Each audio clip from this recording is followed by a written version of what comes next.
ಮಾತಾಡ್ತೇವೆ ಅಂತ ಮಾತಾಡಿದ್ವಿ. ಅದು ತುಂಬಾ ಜನರಿಗೆ ನೋವಾಗಿದೆ. ಅದು ತಪ್ಪು ಅನ್ಸುತ್ತೆ, ಯಾಕಂದ್ರೆ ಮೆಟ್ಟು ಹೊಡಿತೀವಿ ಅನ್ನೋದೆಲ್ಲ ಮಾತಾಡೋದು ನೋವಾಗ್ತದೆ. ಆ ನೋವಿಗೆ ನಾನು ಕ್ಷಮೆ ಹೇಳಕ್ಕೆ ಕೇಳ್ತೀನಿ, ಅದಲ್ಲ ದೊಡ್ಡ ವಿಷಯ. ನಿಮ್ಗೆ ಯಾರ್ಯಾರು ನೋವಾಗುತ್ತೆ ಅಂದ್ರೆ ಕ್ಷಮೆಗಳು ನನ್ನ ಕಿರೀಟ ಮುದ್ರೋಗೋದಿಲ್ಲ.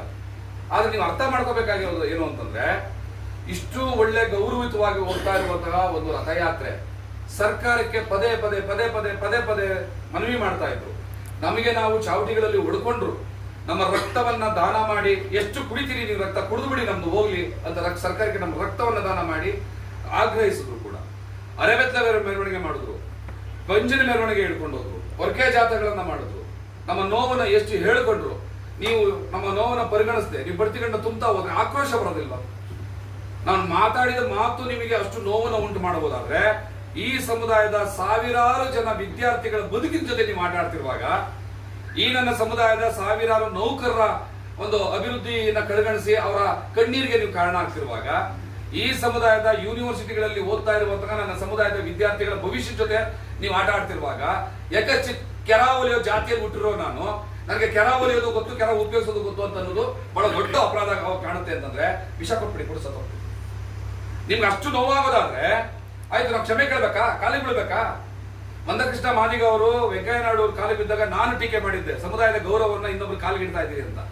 ಆದ್ರೆ ಅದೇ ಮಂದಕೃಷ್ಣ ಮಾದಿಗ ಅವರು ನನಗೊಂದು ಮಾತಾಡಿದ್ರು, ನನ್ನ ಸ್ವಾರ್ಥಕ್ಕೋಸ್ಕರ ಕಾಲಿಗೆ ಬಿದ್ದಿಲ್ಲ, ನಾನು ಈ ಸಮುದಾಯಕ್ಕೋಸ್ಕರ ಕಾಲಿಗೆ ಬಿದ್ದಿದ್ದೀನಿ. ಈ ಸಮುದಾಯ ತುಂಬಾ ವಂಚನೆಗೊಳಗಾಗಿದೆ, ನೋವುಗೊಳಗಾಗಿದೆ, ತುಂಬಾ ಆತಂಕದಲ್ಲಿದೆ. ಆ ಕಾರಣಕ್ಕೆ ನನ್ನ ಸ್ವಾಭಿಮಾನವನ್ನ ಅಡ ಇಟ್ಟು ಈ ಸಮುದಾಯದ ಮಕ್ಕಳಿಗೋಸ್ಕರ ಒಬ್ರು ಕಾಲಿಗೆ ಬಿದ್ದಿದ್ದೀನಿ ಅಷ್ಟೇ ಅಂತಂದ್ರು. ನನಗೆ ಬಹಳ ನೋವಾಯ್ತು. ನಾನು ಅವ್ರನ್ನ ಟೀಕೆ ಮಾಡಿದ್ದಕ್ಕೆ ಪಶ್ಚಾತ್ತಾಪ ಪಟ್ಟೆ. ಈಗಲೂ ನಿಮ್ಮ ಸಚಿವರನ್ನ ಏನ್ ಟೀಕೆ ಮಾಡ್ತಾ ಇದ್ದೀನಿ ಅಂತ ನೀವು ಭಾವಿಸ್ತಾ ಇದ್ದೀರಿ. ನಿಮ್ ಸಚಿವರು ಕಾಲಿಗೆ ಬೀಳ್ಬೇಕಾ? ಈ ಸಮುದಾಯಕ್ಕೆ ನ್ಯಾಯ ಕೊಡಿ. ಬಡ್ತಿ ನೇಮಕಾತಿಗಳನ್ನ ನಿಲ್ಲಿಸಿ. ಬಡ್ತಿಗಳನ್ನ ಕೊಡೋದ್ರ ಮೂಲಕ ಏನ್ ಅನಾಹುತ ಆಗುತ್ತೆ ಅಂತ ನೀವು ಕೇಳೋದನ್ನ ನಾನು ಹೇಳ್ತೀನಿ. ನೀವು ಬಡ್ತಿಗಳನ್ನ ಕೊಡೋದ್ರ ಮೂಲಕ ಈ ಮಾಲಿನ್ಯ ಸಮುದಾಯದ ಸೀನಿಯಾರಿಟಿಗಳನ್ನು ಕೂಡ ಕಡೆಗಣಿಸ್ತಾ ಇದ್ದೀರಿ. ಅವರ ಜೂನಿಯರ್ಗಳನ್ನ ಬಡ್ತಿ ಕೊಟ್ಟು ಮೇಲ್ಗಡೆ ತಗೊಂಡು ಹೋಗ್ತಾ ಇದ್ದೀರಿ. ನಿನ್ನೆವರೆಗೂ ಆದೇಶ ಮಾಡ್ತಿದ್ದಂತ ಒಬ್ಬ ಅಧಿಕಾರಿ ನಿಮ್ಮ ಬಡ್ತಿಯ ನಂತರ ತನ್ನ ಜೂನಿಯರ್ ಮುಂದ್ಗಡೆ ಕೈ ಕಟ್ಕೊಂಡು ನಿಂತ್ಕೋಬೇಕಾಗ್ತದೆ. ಅದು ಆತ್ಮಾಭಿಮಾನವನ್ನು ಕೆರಳಿಸುವಂತ ಮಾತದು. ರಾಜೀನಾಮೆಗಳನ್ನ ಕೊಟ್ಬಿಡ್ತೀವಿ ಅಂತ ಮಾತಾಡ್ತಾ ಇದ್ದಾರೆ. ಅವ್ರು ರಾಜೀನಾಮೆ ಕೊಟ್ಟರೆ ಅವ್ರ ಬದುಕುಗಳು, ಅವ್ರ ಕುಟುಂಬಗಳು, ಅವ್ರ ಮಕ್ಕಳು, ಹೆಂಡತಿ ಎಲ್ಲ ಬೀದಿಗೆ ಬರಬೇಕಾಗ್ತದೆ. ಆದ್ರೆ ಈ ಗೌರವ ಮತ್ತು ಮಾನ ಮರ್ಯಾದೆಗೆ ಯಾವ್ದು ದೊಡ್ಡ ರಾಜೀನಾಮೆ ಕೊಟ್ಟು ಹೋಗೋಣ ಅನ್ನೋ ಮನಸ್ಥಿತಿ ಬಂದಿದ್ದಾರೆ. ಯಾಕೆ ತಡೆಯಕ್ಕಾಗಲ್ಲ ನಿಮ್ ಕೈನಲ್ಲಿ?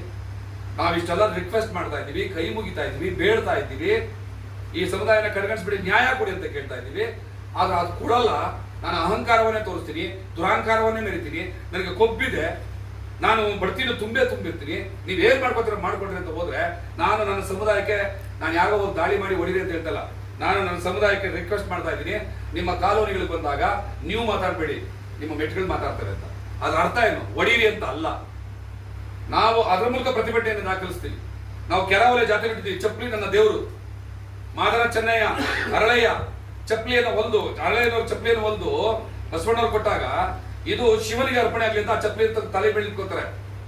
ನಾವು ಕೂಡ ಈ ಸಾರಿ ಚಮ್ಮಾಳಿಗೆಯನ್ನ, ಏನು ಅರಳಯ್ಯವರ ಕಾಲದ ಚಮ್ಮಾಳಿಗೆಯನ್ನ ತಲೆ ಮೇಲೆ ಹೊತ್ಕೊಂಡು ಹರಿಹರದ ಪ್ರೊಫೆಸರ್ ಬಿ ಕೃಷ್ಣಪ್ಪನವರ ಸಮಾಧಿಯಿಂದ ಬೆಂಗಳೂರಿಗೆ ಜಾಥಾ ಹೋಗಿದ್ದೀವಿ. ಚಪ್ಪಲಿಯನ್ನ ನಮ್ಮ ದೇವರು ಅಂತ ತಲೆ ಮೇಲೆ ಹೊತ್ಕೊಂಡು ಹೋಗಿದ್ದೀವಿ. ಯಾಕೆಂದ್ರೆ ನನ್ನ ಕಾಯಕವೇ ಕೈಲಾಸ ಅಂತ ಹೇಳಿದ ಬಸವಣ್ಣವರ ಮಾತನ್ನ ಪಾಲಿಸುವಂತವ್ರು, ಚಪ್ಪಲಿ ಒಲೆಯೋ ಕಾಯಕದವ್ರು ನಾವು. ಅದನ್ನ ನಾವು ನಿಮಗೆ ಪ್ರದರ್ಶನ ಮಾಡ್ತೀವಿ. ನನ್ನ ದೇವರನ್ನ ತೋರಿಸ್ತಾ ಇದ್ದೀವಿ ನಿಮಗೆ. ಇದು ಅವಮಾನ ಅಂತ ನೀವು ಭಾವಿಸಿದ್ರೆ ಆಯ್ತಪ್ಪ, ಅವಮಾನ, ಕ್ಷಮೆ ಕೇಳ್ಬೇಕಾ? ಆಯ್ತು, ನಾನು ಕ್ಷಮಿಸಿ. ಕಾಲಿಗೆ ಬೀಳ್ಬೇಕಾ? ಬಿದ್ದೆ. ಬರ್ತೀನಿ ಅಂತ ಸ್ಟಾಪ್ ಮಾಡ್ತೀರಾ ಇವತ್ತು? ಈ ನನ್ನ ಸಮುದಾಯದ ನೌಕರರ ಹಿತವನ್ನು ಕಾಪಾಡ್ತೀರಾ? ಅವ್ರ ಭವಿಷ್ಯವನ್ನು ಕಾಪಾಡ್ತೀರಾ? ಅವ್ರ ಆತ್ಮಗೌರವವನ್ನು ಕಾಪಾಡ್ತೀರಾ?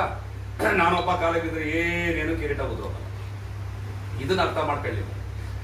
ವಲಯರನ್ನ ಟೀಕೆ ಮಾಡ್ತಾ ಇದ್ದೀವಿ. ಎಲ್ಲೂ ವಲಯರನ್ನ ಟೀಕೆ ಮಾಡಿದೆ? ಒಂದು ಪದವನ್ನ ತೋರಿಸಿ ನೋಡೋಣ. KH ಮುನಿಯಪ್ಪರನ್ನ ಟೀಕೆ ಮಾಡಿದೀವಿ. ಇವು ಬ್ಲಡಿ ಬೂಟ್ ಕ್ಲಿಕ್ಕರ್ಸ್ ಅಂತ ಹೇಳಿದೀವಿ. ಅಂದ್ರೆ ಏನು ಅದರ ಅರ್ಥ?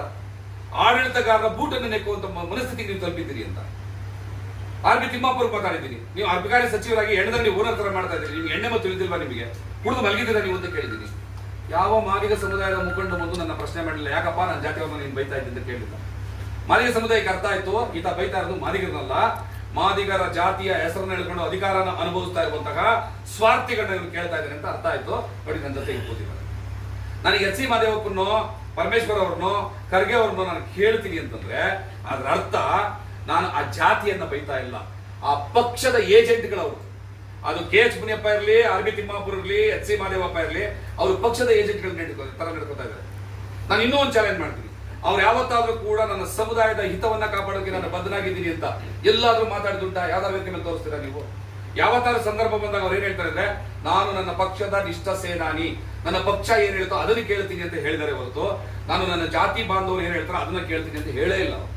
ಹಾಗಾಗಿ ನಾನು ಅವ್ರನ್ನ ಕನ್ಸಿಡರ್ ಮಾಡೋದು ಆಯಾ ಪಕ್ಷದ ಏಜೆಂಟ್ಗಳು, ನನ್ನ ಸಮುದಾಯದ ವೋಟ್ಗಳನ್ನ ಆ ಪಕ್ಷಕ್ಕೆ ಮಾರಾಟ ಮಾಡಿದುಕೊಂಡಿರುವಂತ ಏಜೆಂಟ್ಗಳು.